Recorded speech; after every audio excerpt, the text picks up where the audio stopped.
Hello guys, welcome back to our channel. This is me with my love episode. Episode opening സീനിൽ ബോ ആണെങ്കിൽ ഗോഹാനോട് പറയും, നിന്റെ നിമിഷം എന്നെപ്പെട്ട് കഴിഞ്ഞിരിക്കുകയാണ്, ഇവിടെ വെച്ച് ഞാൻ നിന്നെ കൊല്ലാൻ പോവുകയാണെന്ന് പറഞ്ഞ് അവന്റെ കൈ ഗോൾഡൻ കളറിലേക്ക് ചേഞ്ച് ചെയ്യും. ഇവിടെ സെയ്റ്റാൻ ആണെങ്കിൽ ആ പട്ടിക്കുട്ടിയുടെ അടുത്തേക്ക് ഓടി വരികയാണ്. പട്ടിക്കുട്ടി ആണെങ്കിൽ ബോവിനെ നോക്കി ചാടി കൊരച്ച് മൊരച്ച് കാണിക്കും. അത് കണ്ട ബോ ആണെങ്കിൽ അവന്റെ കയ്യിൽ വലിയൊരു പവർ ക്രിയേറ്റ് ചെയ്ത് പട്ടിക്കുട്ടിയെ നശിപ്പിക്കാനായിട്ട് ഒരുങ്ങും. അത് കണ്ട സെയ്റ്റാൻ ആണെങ്കിൽ ചാടി വീണ് അവനെ പഞ്ച് ചെയ്യാണ്. പക്ഷെ സെയ്റ്റാൻ അവനെ തട്ടി താഴെയിടും. സെയ്റ്റാൻ ആണെങ്കിൽ ഓടി വന്ന് ഇപ്പൊ ആ പട്ടിക്കുട്ടിയെ അങ്ങനെ ഹഗ് ചെയ്ത് പിടിക്കുകയാണ്. അവനാണെങ്കിൽ ഇപ്പോ സെയ്റ്റാനെയും പട്ടിക്കുട്ടിയെയും തകർക്കാനായിട്ട് ശ്രമിക്കുന്ന അടുത്ത നിമിഷം ഗോഹാനാണെങ്കിൽ കൈ തട്ടി മാറ്റി അവനെ പഞ്ച് ചെയ്യും. അതിൽ കലി കളിക്കിയ ബോ ആണെങ്കിൽ ഇപ്പൊ ഗോട്ടക്സിന്റെ ടെക്നിക്ക് ഉപയോഗിച്ച് അവനെ റിങ്സിനുള്ളിൽ അങ്ങനെ ലോക്ക് ചെയ്യാണ്. ഈ ടെക്നിക്ക് അത് ഞാൻ ഗോട്ടക്സിന് അടുത്തുനിന്ന് പഠിച്ചതാണ്, ഇത് നിനക്ക് ഇഷ്ടപ്പെട്ടോ എന്ന് ചോദിക്കും. ഇവിടെ ഗോകുനാണെങ്കിൽ ടെൻഷൻ കൂടും. ഇത് നടപടിയാവില്ല, കാര്യങ്ങൾ കൈവിട്ടു പോവാണ്, എന്നെക്കൊണ്ട് ആ വില്ലനെ തോൽപ്പിക്കാൻ കഴിയില്ല എന്നാണ് എനിക്ക് തോന്നുന്നത്. അതിന് ആ എൽഡർ അപ്പാവും പറയും, അതെ, എന്റെ പ്ലാനും എവിടേക്കോ ചെറുതായിട്ട് പഴച്ചുപോയി. ഗോകു, നിനക്ക് അവിടേക്ക് പോകാൻ കഴിയുകയായിരുന്നെങ്കിൽ പക്ഷെ അവനെ തോൽപ്പിക്കാൻ കഴിയുമല്ലേ? അതിന് ഗോകു പറയും, ഞാൻ ഓൾറെഡി മരിച്ചു പോയില്ലേ, അവിടേക്ക് പോകാൻ എനിക്കാവില്ല. അവിടേക്ക് പോകണമെന്നും എന്റെ മകനെ അവന് സപ്പോർട്ട് ചെയ്യണമെന്നും ആ വില്ലനെ ഇല്ലാതാക്കണമെന്നും എനിക്ക് ആഗ്രഹമുണ്ട്. ഇപ്പനാണെങ്കിൽ ഗോകുവിനോട് പറയും, നീ വിഷമിക്കേണ്ട ആവശ്യമില്ല, എന്റെ ലൈഫ് ഞാൻ നിനക്ക് തരാം. അതിന്റെ സഹായത്താൽ ഭൂമിയിലേക്ക് പോകാനും അവനെ ഇല്ലാതാക്കാനും നിനക്ക് കഴിയും. സുപ്രീം കായ് ആണെങ്കിൽ അത് കേട്ട് ഞെട്ടും. എൽഡർ, നിങ്ങൾ എന്താണ് ഈ പറയണേ? ഇത് ചെയ്ത് നിങ്ങളിത് ചെയ്യാൻ പാടില്ല. ഞാൻ കാരണമാണ് ആ ഭൂ പുറത്തു വന്നത്. ഞാൻ ട്രെയിനിങ് കൊടുത്ത ഗോഹാന് പോലും അവനെ തോൽപ്പിക്കാനായില്ല. ഇതെല്ലാം എന്റെ തെറ്റാണ്. സോ എന്റെ ലൈഫ് ഞാൻ ഗോകുവിന് കൊടുക്കാം, അതെങ്കിലും എന്നെ ചെയ്യാനായിട്ട് അനുവദിക്കണം. അതിന് അപ്പാവും പറയും, നിനക്ക് ഇനിയും ഒരുപാട് ലൈഫ് ബാക്കിയുണ്ട്, ഇതൊന്നും നിന്റെ തെറ്റല്ല, അങ്ങനെ ചിന്തിക്കാൻ പാടില്ല. നീ സുപ്രീം കായാണ്, കായ് ലോകത്തെ മുൻപോട്ടേക്ക് കൊണ്ടുപോകേണ്ടത് അത് നിന്റെ റെസ്പോൺസിബിലിറ്റിയാണ്. എനിക്ക് അധികം ആയുസില്ല, സോ എന്റെ ലൈഫ് കൊണ്ട് ഈ ഒരു കാര്യങ്ങൾ ചെയ്യാൻ ഞാൻ ആഗ്രഹിക്കുന്നത് പറയും. അത് കേട്ട് ഗോകു ആണെങ്കിൽ അദ്ദേഹത്തോട് നന്ദി പറയും. ഇവിടെ ബോ ആണെങ്കിൽ ഗോഹാനോട് പറയും, നിന്നോട് ഒരു രീതിയിലുള്ള കരുണ കാണിക്കാൻ ഞാൻ ആഗ്രഹിക്കുന്നില്ല എന്ന് പറഞ്ഞ് ഒരു പവർ ഉപയോഗിച്ച് അവിടെ ഒരു ബ്ലാസ്റ്റ് തന്നെ ഉണ്ടാക്കുകയാണ്. കട്ട് ചെയ്ത ഇവിടെ കാലിനാണെങ്കിൽ ആ എൽഡർ ലേഡിയോട് പറയും, നിങ്ങൾ വേണം ഇനി ഭൂമിയെ രക്ഷിക്കാനായിട്ട്, വേറെ വഴിയില്ല, ഇവന് ലൈഫ് കൊടുത്ത് ഞാൻ വീണ്ടും ഭൂമിയിലേക്ക് അയക്കാൻ തയ്യാറാവുകയാണെന്ന് പറയും. അത് കേട്ട എൽഡർ ലേഡിൽ ഞെട്ടും. ഞാനിപ്പോ ഭൂമിയിലേക്ക് പോയ ആ കാലിന് എന്നെ ഉപദ്രവിക്കുമോ? എനിക്കതിൽ ചെറിയ പേടിയൊക്കെ ഉണ്ട്. അപ്പോഴായിരിക്കും അവിടേക്ക് കടന്നു വരുന്ന ആളെ കാണിക്കുക. അത് മറ്റാരുമല്ല, ഷാൽ വജീറ്റ. ഒരു തവണ ഞാൻ തോറ്റുപോയി, പക്ഷെ ഇത്തവണ ശരിക്കും ഞാൻ അവനെ തോൽപ്പിക്കുന്നു പറഞ്ഞ് അവൻ പോവാനായിട്ട് തയ്യാറാവും. അതേസമയം ഇവിടെ അപ്പാപ്പനാണെങ്കിൽ എനിക്ക് പോവാൻ സമയമെന്ന് പറഞ്ഞ് ആളുടെ ജീവൻ അങ്ങനെ ത്യജിക്കുകയാണ്. ഉടനെ ഗോകുവിന്റെ തലയ്ക്ക് മുകളിലുള്ള ആ ചക്രം അങ്ങനെ ഇൻവിസിബിൾ ആവും. ഉറപ്പായാലും ഞാൻ നിങ്ങളുടെ മരണം അത് പാഴാക്കില്ല, തീർച്ചയായിട്ടും ഞാൻ അവനെ നശിപ്പിക്കുന്നു പറയും. അത് കേട്ട് ഇപ്പൊ മരിച്ചുപോയ ആള് ചക്രത്തോടു കൂടെ ചാടി എഴുന്നേക്കും. ഗോകു, മര്യാദക്ക് എഴുന്നേറ്റ് പോ, ഞാൻ എന്റെ ജീവൻ തന്നത് വെറുതെ ആവരുത്. ഞെട്ടിയ ഗോകു ആണെങ്കിൽ തലയൊക്കെ ചൊറിഞ്ഞ് ആളെ നോക്കി ചിരിക്കും. അങ്ങനെ ബ്ലാക്ക് ഔട്ട് ചെയ്ത ഇവിടെ ബോ ആണെങ്കിൽ ഇപ്പൊ ഗോഹാൻ പതുങ്ങിയിരിക്കുന്ന ആ മലയുടെ അടുത്തേക്ക് വരും. അതിനുശേഷം ആ മല അങ്ങനെ ഇടിച്ച് തകർക്കുകയാണ്. നീ നിന്റെ പവർ മറച്ചു വെച്ചിട്ട് യാതൊരു കാര്യമില്ല, പോയി ഒളിച്ചിരുന്നാലും ഈസി ആയിട്ട് ഞാൻ നിന്നെ കണ്ടുപിടിക്കുമെന്ന് പറയും. ഉടനെ ഗോഹാൻ ആണെങ്കിൽ ഓരോരോ ഭാഗത്തേക്ക് അങ്ങനെ ചാടി ചാടി പോവാണ്. മിനിറ്റുകൾ കൊണ്ട് അവനാണെങ്കിൽ അവിടേക്കും വരും. താഴേക്ക് പോയ ഗോഹാൻ വലിയൊരു പവർ ഉപയോഗിച്ച് അവനെ അറ്റാക്ക് ചെയ്യാൻ ശ്രമിക്കുമെങ്കിലും അവനൊരു ബോറിൽ പോലും ഏൽക്കില്ല. ബോ ആണെങ്കിൽ ഗോഹാന്റെ അടുത്തേക്ക് വന്ന് അവനെ അങ്ങനെ തല്ലി തല്ലി കൊല്ലാൻ ശ്രമിക്കുകയാണ്. അത് കണ്ട സെയ്റ്റാൻ ആണെങ്കിൽ വിളിച്ചു പറയും, ഇത്തവണയും ഗോഹാൻ ജയിക്കാൻ ചാൻസ് ഇല്ല. അത് കേട്ട് ഡണ്ട ആണെങ്കിൽ അവനോട് ഓടി രക്ഷപ്പെടാൻ പറയും. പക്ഷെ ധീരനായ സെയ്റ്റാൻ ആണെങ്കിൽ ഉറപ്പിച്ചു പറയും, ഒരു കാരണവശാലും ഞാൻ ഓടി രക്ഷപ്പെടില്ല, ഇതുപോലുള്ളവനെ തോൽപ്പിക്കാനാണ് ഞാൻ ഈ ഗൺ കയ്യിൽ കൊണ്ടു കിടക്കുന്നതെന്ന് പറഞ്ഞ് ഒരു ഗണ്ണ് ഇപ്പൊ ബോവിന് നേരെ പോയിന്റ് ചെയ്യും. സെയ്റ്റാൻ ആണെങ്കിൽ തീർത്തു പറയും, ഇതിലൊരു ബുള്ളറ്റ് അവന്റെ ദേഹത്ത് കൊണ്ടാൽ മതി, അവൻ ചിന്ന ഭിന്നമാവും. ഡണ്ട ആണെങ്കിൽ അത് കണ്ട് വണ്ടറടിക്കും. കട്ട് ചെയ്താ ഇവിടെ നമ്മുടെ ഗോകു അവനാണെങ്കിൽ ഭൂമിയിലേക്ക് പോകാൻ തയ്യാറെടുക്കുകയാണ്. ഉടനെ എൽഡർ അപ്പാപ്പൻ ആളാണെങ്കിൽ ഗോകുവിനോട് ചോദിക്കും, അവിടേക്ക് പോയിട്ട് എന്ത് ചെയ്യാനാണ് നിന്റെ പ്ലാൻ?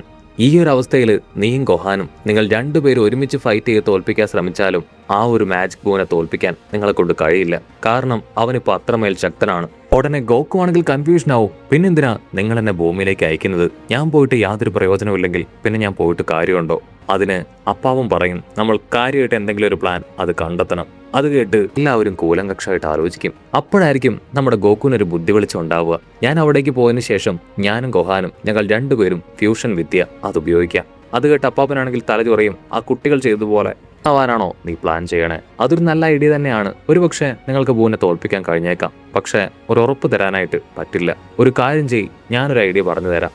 ഈ ഒരു കമ്മല് അത് നീ നിന്റെ ഒരു കാതിലണിയും. ഗോകു ആണെങ്കിൽ ഗ്രാൻഡ് എൽഡറിന്റെ കയ്യിൽ നിന്ന് ആ ഒരു കമ്മൽ മേടിച്ച് അവന്റെ കാതിലിടുകയാണ്. ഈ കമ്മലിട്ട് കഴിഞ്ഞാൽ വലിയ പവർഫുൾ ആയി മാറുമെന്നാണോ നിങ്ങൾ പറഞ്ഞു വരുന്നത്? അതിനപ്പാവും പറയും, ഒരിക്കലുമില്ല, ഒരിക്കലുമല്ല. എന്റെ കാതിലെ രണ്ടാമത്തെ കമ്മൽ അത് നീ കൊഹാന്റെ കാതിൽ അണിയിക്കുകയാണെങ്കിൽ ഫ്യൂഷൻ പോലെ തന്നെ നിങ്ങൾ ഒന്നാവും. പക്ഷെ ഫ്യൂഷനെ കഴിഞ്ഞും കൂടുതൽ പവറായിരിക്കും അതിൽ നിന്ന് പുറത്തേക്ക് വരിക.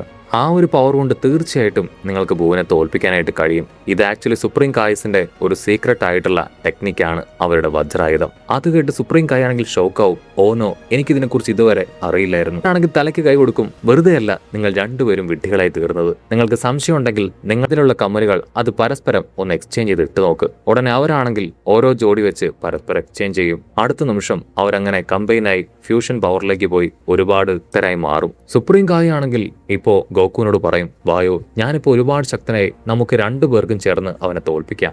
ഉടനെ എൽഡർ ആണെങ്കിൽ ദേഷ്യപ്പെടും, നിനക്കിപ്പോ പവറൊക്കെ കിട്ടിയിട്ടുണ്ട്, പക്ഷെ ഭൂവിന്റെ മുൻപിൽ നിന്റെ പവർ ഒന്നുമല്ല. നിന്നെ കൂടെ അവൻ വലിച്ചെടുത്ത് നിന്റെ പവർ കൂടെ അവൻ അബ്സോർബ് ചെയ്തെടുക്കും. അതുകൊണ്ട് മര്യാദയ്ക്ക് നീ ഇവിടെ തന്നെ നിൽക്ക്. പിന്നെ അവരാണെങ്കിൽ ഓക്കെ പറയും. ഗോക്കു ആണെങ്കിൽ അപ്പാപ്പനോട് ചോദിക്കും, ആട്ടെ, ഈ ഒരു ഫ്യൂഷൻ അത് എത്ര മിനിറ്റ് കഴിയുമ്പോൾ അവസാനിക്കും? അതിന് അപ്പാപ്പൻ പറയും, ഇത് സാധാരണ ഫ്യൂഷൻ പോലെയല്ല, ഇത് അവസാനിക്കില്ല. വൺസ് നിങ്ങളിത് എക്സ്ചേഞ്ച് ആയി സ്റ്റാർട്ടായി കഴിഞ്ഞാൽ പിന്നെ പിരിയാനായിട്ട് കഴിയില്ല. അത് കേട്ട് അവർ ഞെട്ടും. ഗോക്കു ആണെങ്കിൽ തലയ്ക്ക് കൈ കൊടുക്കും. നിങ്ങൾ എന്തായി പറയണേ? അപ്പൊ ഞങ്ങൾക്ക് പരസ്പരം പിരിയാൻ കഴിയില്ലേ?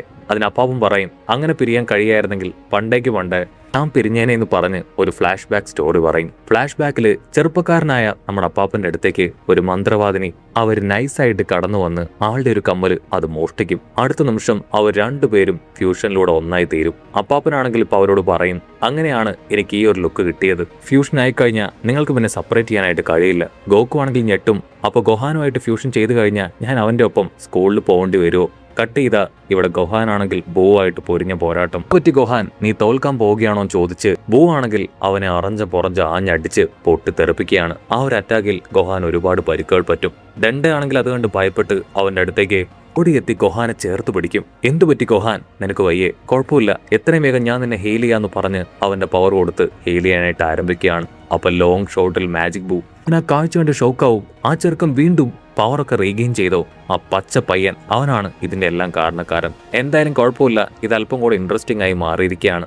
ഇപ്പം കൂടെ സമയം വൈകും. ഒരു ഇൻട്രസ്റ്റിംഗ് ഫൈറ്റിന് ശേഷം ഞാൻ അവനെ കൊല്ലൂന്ന് പറഞ്ഞ് അവൻ അട്ടഹസിക്കും. ഇവിടെ ഡെൻഡെ ആണെങ്കിൽ ഇപ്പോൾ അവനെ സുഖപ്പെടുത്തി നോർമലാക്കി മാറ്റിയിരിക്കുകയാണ്. ഗോഹാൻ അവനോട് താങ്ക്സ് പറഞ്ഞ് ഡെൻഡെ അവിടെ നിന്ന് കടന്നു പോകും. അവനെ കൊല്ലുന്നതിന് മുൻപ് ആദ്യം ആ പച്ചപ്പയ്യനെ തകർക്കണമെന്ന് പറഞ്ഞ് വലിയൊരു പവർ അവന് നേരെ അയക്കുകയാണ്. അവനാണെങ്കിൽ ഇപ്പോ ഡെൻഡയോട് അവിടുന്ന് മാറാനായിട്ട് പറയും. അത് കേട്ട് പേടിക്കേണ്ട ആവശ്യമില്ല, ഈ ഗണ്ണ് വെച്ച് അത് ഞാൻ ഡൈവേർട്ട് ചെയ്യുന്നു പറഞ്ഞ് അവൻ ഷൂട്ട് ചെയ്യും. അടുത്ത നിമിഷം ആ പവർ അങ്ങനെ ഡൈവേർട്ട് ആയി പോവാണ്. ഇതാണ് സംഭവിച്ചതെന്ന് മനസ്സിലാവാതെ എല്ലാവരും വണ്ടറടിക്കും. സൈറ്റാനാണെങ്കിൽ തന്റെ ഗണ്ണിന്റെ ബുള്ളറ്റിന്റെ പവർ കൊണ്ടാണ് അതങ്ങനെ ഡൈവേർട്ടായെന്ന് കരുതിയിരിക്കുമ്പോഴായിരിക്കും മാർഷൽ ആർട്സ് മാൻ അവിടേക്ക് മാസ് എൻട്രി കൊടുക്കുക. അവനാണെങ്കിൽ അവനെ കണ്ട് ഒരുപാട് സന്തോഷം. ഒത്തിരി നാളുകൾക്ക് ശേഷം നിങ്ങളെ കാണാൻ കഴിഞ്ഞതിൽ എനിക്ക് സന്തോഷം എന്ന് പറയും. ഇവിടെ മാജിക് ബൂ ആണെങ്കിൽ വീണ്ടും പരിഹസിച്ചിരിക്കും. യുദ്ധഭൂമിയിൽ അടുത്ത ഒരു പവറില്ലാത്തവൻ എത്തിയിരിക്കുകയാണ്. ബൂ ആണെങ്കിൽ ഇപ്പൊ മാർഷൽ ആർട്സ് മാൻ അറ്റാക്ക് ചെയ്യും. പക്ഷെ ജസ്റ്റ് മിസ്സിന് ആ അറ്റാക്കിൽ നിന്ന് രക്ഷപ്പെട്ട് ഇപ്പോ മാർഷൽ ആർട്സ് മാൻ വലിയൊരു പവർ ബൂവിന് നേരെ ക്രിയേറ്റ് ചെയ്ത് വിടും. മാർഷൽ ആർട്സ് മാന്റെ ശക്തി അത് അവന്റെ ബോഡിയിൽ ഒന്നും തന്നെ ഉണ്ടാക്കില്ല. ഉടനെ ആ ബൂ ആണെങ്കിൽ വലിയൊരു പവർ ക്രിയേറ്റ് ചെയ്ത് എല്ലാവരോടും പറയും, നിങ്ങളുടെ ഈ ഭൂമി തന്നെ ഞാൻ നശിപ്പിക്കാൻ പോവാണ്. അത് കേട്ട് അവർ ഞെട്ടും. ഇവിടെ ഗോക്കു ആണെങ്കിൽ ഹിറ്ററിനോട് വീണ്ടും അവന്റെ സംശയം ചോദിക്കുകയാണ്, ഞാൻ സൂപ്പർ സയനായതിനു ശേഷമാണോ ഈ ഒരു കമ്മൽ അവന്റെ കാതിൽ അണിയിക്കേണ്ടത്? അതിനപ്പാവും പറയും, അതിന്റെ ആവശ്യമില്ല, നീ ആദ്യം ഈ കമ്മല് അവനെ അണിയിച്ച് ഫ്യൂഷൻ കംപ്ലീറ്റ് ചെയ്യണം. അതിനുശേഷം ആ സൂപ്പർ സയൻ പവറിലേക്ക് പോയി കഴിഞ്ഞാൽ ഒരുപാട് ശക്തി നിനക്ക് കിട്ടും. ഒരു കമ്മൽ ജീവിതത്തിൽ ഒരേ ഒരു തവണ മാത്രമേ ഉപയോഗിക്കാൻ കഴിയുള്ളൂ എന്ന് അപ്പാവും പറയും. അത് കേട്ട് ഗോക്കു ആണെങ്കിൽ ഇപ്പോൾ അവിടുന്ന് ഭൂമിയിലേക്ക് വരികയാണ്. ഇവിടെ ആ വലിയ പവർ ഭൂമിയിലേക്ക് പതിപ്പിക്കാൻ ശ്രമിക്കുന്ന അതേ സമയം ഗോക്കു ആണെങ്കിൽ അവിടേക്ക് വന്ന് അവനെ 2 പീസാക്കുകയാണ്. ഉടനെ ഗോഹാനും മാർഷൽ ആർട്സ് മാനും അവർ രണ്ടുപേരും ഗോക്കുവിനെ കണ്ട് ഞെട്ടും. ഇവിടെ സെയ്റ്റാനാണെങ്കിൽ പേടിച്ച് പൂവെ നോക്കുകയാണ്. എന്റെ ബുള്ളറ്റിൽ അവൻ 2 പീസായി പോയോ? ഐ ആം സോറി ബൂ, നീ എന്നോട് ക്ഷമിക്കണമെന്ന് പറയും. പട്ടിക്കുട്ടിയാണെങ്കിൽ അവന്റെ ബുള്ളറ്റ് കൊണ്ടല്ല അത് സംഭവിച്ചെന്ന രീതിയിൽ തലയാട്ടുന്നതോടുകൂടെ ഈ ഒരു എപ്പിസോഡും അവസാനിക്കുന്നു.